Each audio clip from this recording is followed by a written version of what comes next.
बॉलीवुड में कुछ फिल्में ऐसी बनती हैं जिसके बारे में लोग कहते हैं कि इसका सीक्वल नहीं बनना चाहिए क्योंकि इसका ओरिजिनल ही काफी है और इससे छेड़छाड़ नहीं होनी चाहिए। लेकिन कुछ फिल्में ऐसे भी बनती हैं जिनके पार्ट 2 का या सीक्वल का लोगों को बेसब्री से इंतजार रहता है। और ऐसी ही एक फिल्म है जिसका नाम है द केरला स्टोरी।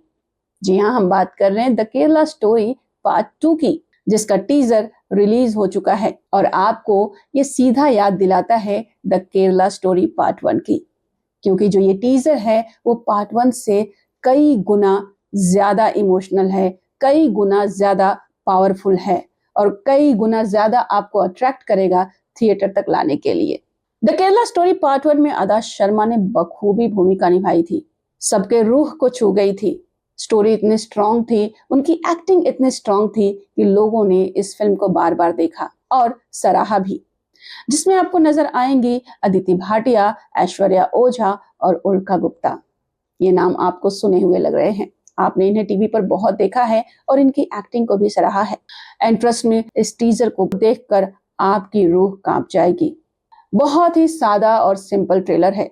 ये स्टोरी अब केरला तक सीमित नहीं है, ये अब पहुंच चुकी है मध्य प्रदेश तक, ये अब पहुंच चुकी है राजस्थान तक।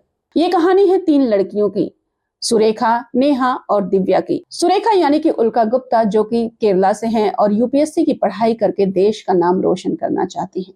नेहा संत यानी कि ऐश्वर्या, जो ओलंपिक्स में अपने देश का नाम रोशन करना चाहती हैं। और अब बात करते हैं दिव्या पालीवाल यानी कि अदिति भाटिया की, जो एक सोशल मीडिया इन्फ्लुएंसर हैं। इस ट्रेलर में दिखाया गया है कि किस तरह से ये तीनों लड़कियां सलीम, फैजान और रुशीद के चंगुल में फंस चुकी हैं। और इतना ही नहीं, इन्हें पता चल चुका है कि इन तीनों का टारगेट है कि वो ज्यादा से ज्यादा हिंदू लड़कियों को मुस्लिम में कन्वर्ट करें।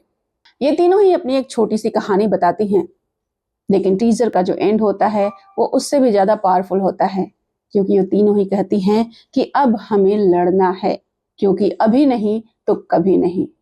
Well, the Kerala story part 2 काफी स्ट्रांग है और पावरफुल है और इन तीनों की एक्टिंग इस टीजर में दिख रही है कि बहुत ही ज्यादा इंटरेस्टिंग होने वाली है। इस टीजर में ये भी लिखा है कि ये ट्रू इवेंट्स पे बेस्ड है, यानी कि कहीं ना कहीं कुछ रियल स्टोरीज इससे जुड़ी हुई हैं। Well, the Kerala story part 1 में जिस तरह से अदा शर्मा और बाकियों ने बहुत ही स्ट्रांग एक्टिंग किया था, ठीक उसी तरह से उससे भी ज्यादा पावरफुल ये तीनों लड़कियां दिखाई दे रही हैं, जो अपनी एक्टिंग से इस टीजर को बहुत ही ज्यादा स्ट्रांग बना चुकी है। तो फिर इनकी स्ट्रांग एक्टिंग देखने के लिए आपको इंतजार करना पड़ेगा 27 फरवरी तक। एंड वी होप कि इस फिल्म के बाद बॉलीवुड की थोड़ी दशा और सुधर जाएगी।